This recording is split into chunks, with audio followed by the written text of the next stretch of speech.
pasti lahir dengan kondisi yang istimewa karena mereka memiliki potensi, keunikan, serta bakat yang berbeda-beda. Tapi bakat itu apa ya? Kalau menurut Crow and Crow pada tahun 1989, bakat merupakan kemampuan yang dibawa sejak lahir yang membuat seseorang mencapai keberhasilan pada bidang tertentu dengan latihan dan pengalaman yang sesuai. Sementara menurut Munandar pada tahun 2009 menyatakan bahwa bakat adalah kemampuan potensial yang dimiliki seseorang untuk mencapai prestasi tertentu apabila dikembangkan secara optimal. Artinya, setiap anak sebenarnya memiliki potensi alami yang bisa berkembang menjadi kemampuan hebat, asalkan mereka mendapatkan dukungan serta lingkungan yang tepat. Lalu, kenapa sih kita termasuk anak dengan berkebutuhan khusus perlu menemukan bakat? Nah, yang pertama adalah setiap orang memiliki potensi yang berbeda-beda. Nah, bakat adalah benih kemampuan alami yang bisa berkembang menjadi keahlian yang luar biasa. Dengan menemukan bakat, seseorang mampu mengetahui bidang yang paling sesuai dengan dirinya, menyalurkan energi dan waktu pada hal yang benar-benar ia kuasai, serta mencapai prestasi dan kepuasan diri yang lebih tinggi. Tanpa bakat, seseorang bisa terjebak di bidang yang tidak sesuai dengan kemampuannya. Selanjutnya adalah menumbuhkan rasa percaya diri dan harga diri.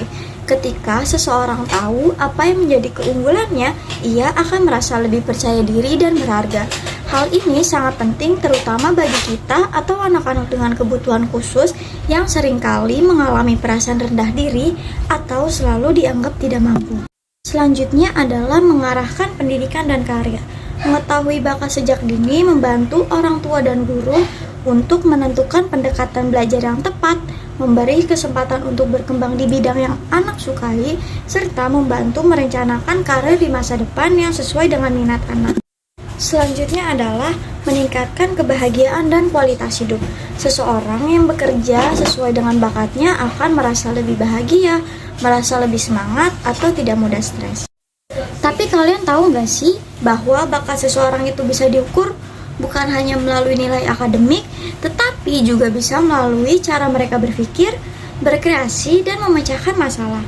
Nah, ini dia cara atau alat-alat yang dapat mengukur keberbakatan seseorang.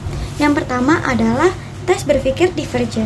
Nah, tes berpikir divergen merupakan tes yang mengukur kemampuan seseorang untuk menghasilkan banyak ide atau solusi dari suatu permasalahan.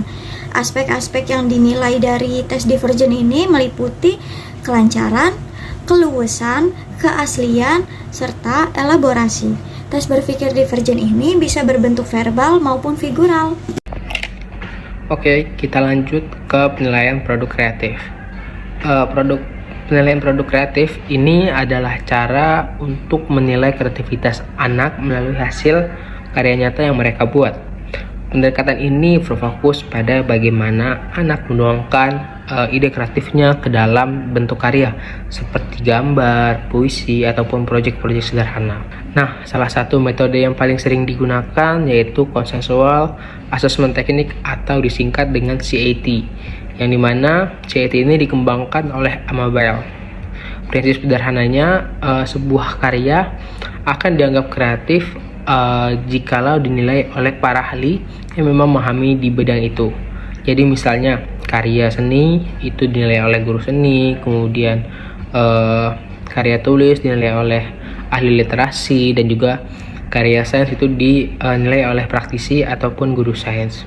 Nah, kelebihan dari metode CIT ini adalah pada validitasnya yang tinggi, karena penilaian pada CIT ini dilakukan berdasarkan pertimbangan profesional, bukan sekedar angka ataupun jumlah karya yang dihasilkan.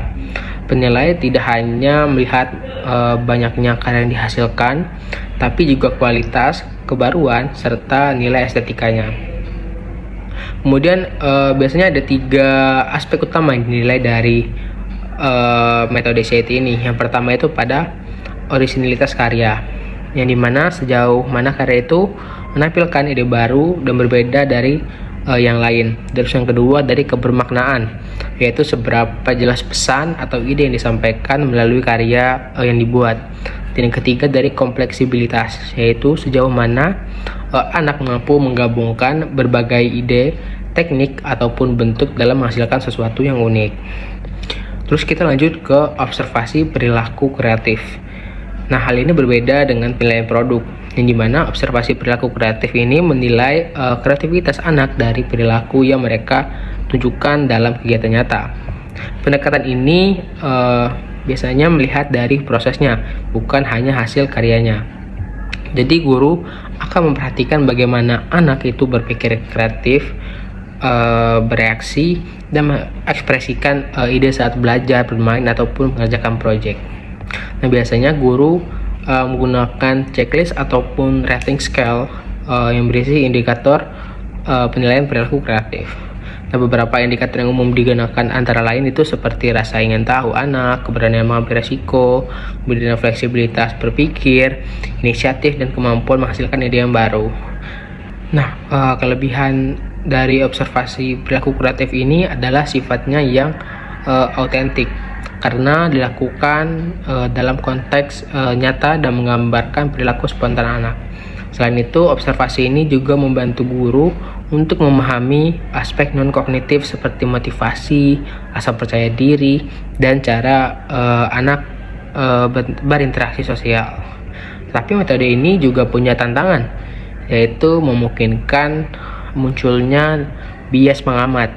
Karena itu, guru perlu menggunakan indikator yang jelas dan terukur agar penilaian tetap objektif. Nah, sekarang kita beralih ke jenis alat ukur selanjutnya. Nah, selanjutnya itu ada jenis alat ukur yang bernama Dynamic Assessment. Apa sih Dynamic Assessment itu? Dynamic Assessment itu adalah metode pengukuran kreativitas yang tujuannya itu untuk membangun ataupun mencari potensi kreativitas dari sang anak melalui bantuan, intervensi, masukan, ataupun kesempatan bagi sang anak itu untuk menggali potensinya lebih jauh. Nah, contohnya itu semisal anak mula-mula diminta untuk memberikan ide-ide kreatif baik lisan maupun gambar. Nah, setelah anak memberikan ide-ide bebas secara kreatifnya, guru akan melakukan intervensi seperti memberikan masukan. Misalnya, kalau misalnya gambar ini dikembangkan lebih jauh akan seperti apa? Semisal ide kamu ini terjadi di masa depan akan seperti apa nantinya. Nah, guru itu memberikan intervensi atau masukan-masukan seperti itu. Nah, selanjutnya setelah bantuan atau intervensi diberikan, anak akan diminta kembali untuk memberikan ide-ide baru. Nah, selanjutnya akan terlihat apakah ada perbedaan dari sebelum bantuan masukan itu diberikan ataupun setelahnya. Nah, setelah perbedaan terlihat, akan diberikan penilaian. Nah, bagaimana sih metode penilaiannya? Metode penilaiannya itu cukup luas karena dynamic assessment itu tidak hanya menilai dari kemampuan awal sang anak, bisa dengan karena ada bantuan atau masukan, nah kemampuan kreativitas anak itu menjadi lebih bagus lagi atau lebih maju lagi dari sebelumnya. Nah, karena ada intervensi tersebut, sang anak bisa memberikan ide-ide kreatif yang lebih baik. Nah, jenis alat ukur selanjutnya ada tes kreativitas figural dan tes kreativitas verbal. Apa sih tes kreativitas figural dan verbal itu?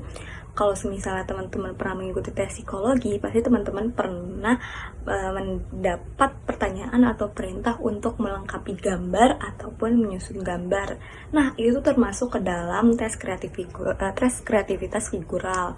Nah, tes kreativitas figural ini tujuannya untuk mengukur kemampuan berpikir divergen seseorang melalui imajinasi ataupun gambar. Nah, ada 5 subbab teman-teman. Apa aja sih? Yang pertama itu ada membentuk gambar, yang kedua ada melengkapi gambar, yang ketiga itu ada gambar berulang, yang keempat ada pola yang menyusun pola, yang kelima atau terakhir adalah menciptakan gambar bebas. Nah, selanjutnya ada tes kreativitas verbal.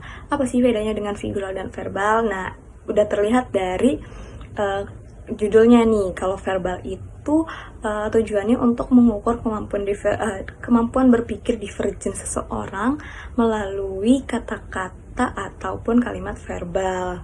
Nah, sama kayak tadi, ada 5 subbab juga teman-teman, yaitu ada permulaan kata, terus menyusun kata, lalu memberikan kalimat dari 3 kata, yang keempat itu ada menyebutkan sifat-sifat yang sama, dan yang terakhir adalah kalimat-kalimat dengan penggunaan yang berbeda-beda. Nah, kayak gitu teman-teman.